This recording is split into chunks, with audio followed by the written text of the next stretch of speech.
নমস্কার বন্ধুরা, this is kitchen and baking এ সকল দর্শক বন্ধুদের স্বাগত জানাই। শুরু করছি আমার আজকের রেসিপি ডিম ভাপা। এটা খুব সহজেই চটজলদি হয়ে যায়, আর আমি যে প্রসেসে করেছি এইভাবে একবার করলে আশা করি আপনাদের ভালো লাগবে।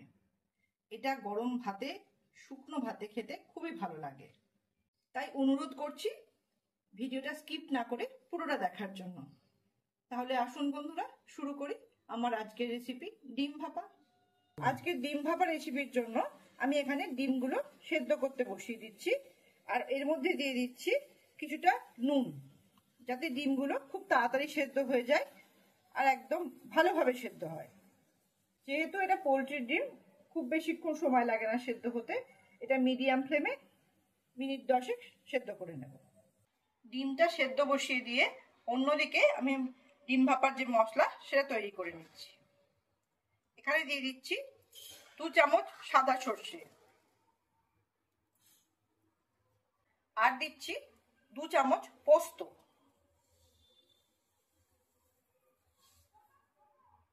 এই দুটোকে দেওয়ার পর আমি একটু শুকনো গুঁড়ো করে নেব। শুকনো করে গুঁড়ো করে নিলে মশলাটা মানে সর্ষে পোস্তটা এর পেস্টটা খুব মসৃণ আর মোলায়েম হয়। এরকম একটু গুঁড়ো করে নেওয়ার পর এর মধ্যে দিয়ে দেবো 3টে কাঁচা লঙ্কা, আর দেব 2 চামচ টক দই। যদি জল মনে হয় লাগবে আর একটু, তাহলে দিয়ে এটাকে একটা মোলায়েম পেস্ট করে নিতে হবে। এরকম একটা পেস্ট তৈরি করে নিতে হবে। আমি এখানে একটা ঢাকা দেওয়া কৌটো নিয়ে নিয়েছি। এবার কৌটোটার মধ্যে বেটে রাখা সর্ষে পোস্ত আর লঙ্কাটা দিয়ে দিচ্ছি। সর্ষে পোস্তটা দিয়ে দেওয়ার পর মিক্সির বাটিটা ধুয়ে সামান্য একটু জল ওর মধ্যে দিয়ে দিচ্ছি। এবার ওর মধ্যে দিয়ে দিচ্ছি পরিমাণ মতো নুন। আমি এখানে 1.5 চামচ নুন দিয়েছি, আর দিয়ে দিচ্ছি 1 চামচ চিনি, আর দিচ্ছি অল্প একটু কাশ্মীরি লাল লঙ্কার গুঁড়ো। এই রেসিপিতে কোনো হলুদ গুঁড়ো যাবে না, আর কাঁচা লঙ্কার তো আমি বেটে দিয়েছি, আর ওপরেও কিছু কাঁচা লঙ্কা আমি চিড়ে দিয়ে দেবো। এটা রেডি করে একটু সরিয়ে রাখছি। ডিমগুলো সেদ্ধ করে নেওয়ার পর খোসা ছাড়িয়ে নিয়েছি এভাবে। এবার ডিমগুলোর গায়ে অল্প একটু করে এরম করে কেটে দিচ্ছি, যাতে ভেতরে নুন লঙ্কা যেগুলো দেব তার স্বাদগুলো যাতে ভেতরে ঢুকে যায়। এইভাবে সমস্ত ডিমগুলোর গায়ে একটু চিড়ে নিচ্ছি। সব ডিমগুলোকে এভাবে চিড়ে নেওয়ার পর এর উপরে দিয়ে দিচ্ছি অল্প একটু নুন, দিচ্ছি একটু গোলমরিচ গুঁড়ো, আর দিচ্ছি অল্প একটু ঝাল লাল লঙ্কার গুঁড়ো। এবার এগুলোকে মিশিয়ে নিয়ে হালকা করে ভেজে নেব। এই গোলমরিচ ঝাল লাল লঙ্কার গুঁড়ো এগুলো ভেতরে ঢুকলে এই ডিমের টেস্টটা আরো ভালো হয়ে যাবে। সেই জন্য এই ঝাল ঝাল গোলমরিচ গুঁড়ো আর ঝাল লঙ্কার গুঁড়োটা এর মধ্যে দিয়েছি। ডিমগুলো ভাজবার জন্য আমি দিয়ে দিচ্ছি কড়াইয়ে খুব অল্প একটু তেল।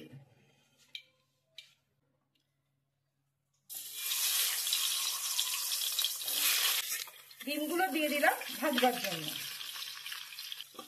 একটু লাল লাল করে 2 পিঠি ভালো করে ভেজে নিতে হবে। সমস্ত ডিমগুলোকে এইভাবে ভেজে নিয়েছি। এবার রেডি করে রাখা সর্ষে পোস্তর মধ্যে একে একে ডিমগুলোকে ছেড়ে দেব। সমস্ত ডিমগুলোকে কৌটোর ওপর দিয়ে দিয়েছি কৌটোর মধ্যে। এবার দিয়ে দেবো উপর থেকে সর্ষের তেল।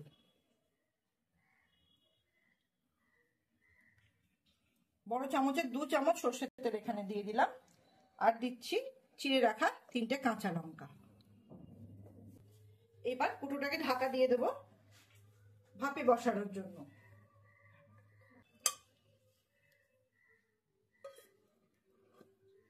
একটা কড়া নিয়ে নিয়েছি, ওর ওপর কৌটোটাকে বসিয়ে দিয়েছি। পাশ থেকে আমি আস্তে আস্তে জল দিয়ে দিচ্ছি, এটা ভাপে বসাবো বলে। কৌটোটার ঠিক হাফ পর্যন্ত আমি জল দিলাম। এবার গ্যাসের ফ্লেমটা একদম লো করে নিয়ে ঢাকা দিয়ে দিচ্ছি 10 মিনিটের জন্য। কেননা এটা প্রথমেই বলেছি ডিম ভাপা, এটা ভাপে ভাপে হবে, তাই 10 মিনিটের জন্য ঢাকা দিয়ে দিলাম। 5 মিনিট পর একবার দেখে নেবেন যে জলটা কমে গেছে কিনা। খুব দেখুন জলটা কিন্তু অল্প আছেই, আরো 10 মিনিট এইভাবে, মানে আরো 5 মিনিট এইভাবে রাখলেই 10 মিনিট হয়ে যাবে। তখন গ্যাসের ফ্লেমটা বন্ধ করে 10 মিনিট রেখে দেবেন, সঙ্গে সঙ্গেই খুলতে যাবেন না, আরো ভাপে হলে একটু ঠান্ডা হলে তবে এটা খুলবেন। গ্যাসের ফ্লেমটা বন্ধ করে 10 থেকে 15 মিনিট আমি রেখে দিয়েছিলাম একটু ঠান্ডা হবার জন্য। এবার দেখে নিই কি অবস্থায় আছে।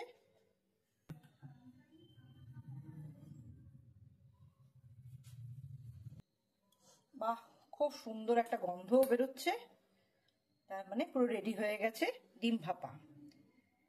এটা গরম ভাতে খেতে খুবই সুস্বাদু হয়, একবার এইভাবে করে দেখবেন, আশা করি আপনাদের ভালো লাগবে। যদি রেসিপিটা ভালো লাগে তাহলে কমেন্ট বক্সে একটা কমেন্ট করে জানাতে অবশ্যই ভুলবেন না। আর যদি আমার রেসিপিটা ভালো লাগে একটা লাইক দিয়ে শেয়ার করার জন্য অনুরোধ করছি। আর যদি আমার চ্যানেল নতুন বন্ধু হয়ে থাকে তাদেরকেও আমার চ্যানেলটি সাবস্ক্রাইব করার জন্য অনুরোধ রইল। তাহলে বন্ধুরা, আবার আগামী দিনে অন্য কোনো রেসিপি নিয়ে আপনাদের সামনে উপস্থিত হব।